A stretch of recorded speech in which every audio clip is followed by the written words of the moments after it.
शुरू करती हूँ अल्लाह के नाम से जो बड़े मेहरबान निहायत रहम वाले हैं।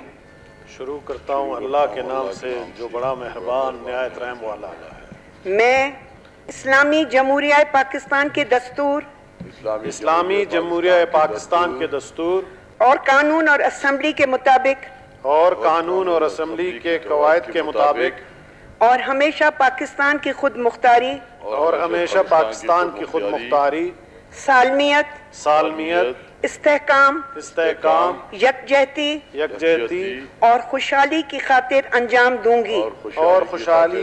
अंजाम दूंगा कि मैं इस्लामी नजरिया को बरकरार रखने के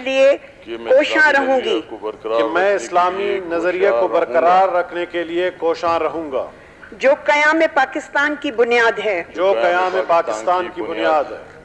और ये कि मैं इस्लामी जमहूरिया पाकिस्तान के दस्तूर को बरकरार रखूंगी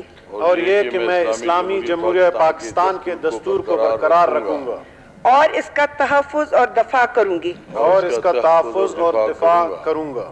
अल्लाह ताला मेरी मदद और रहनुमाई फरमाए। आमीन।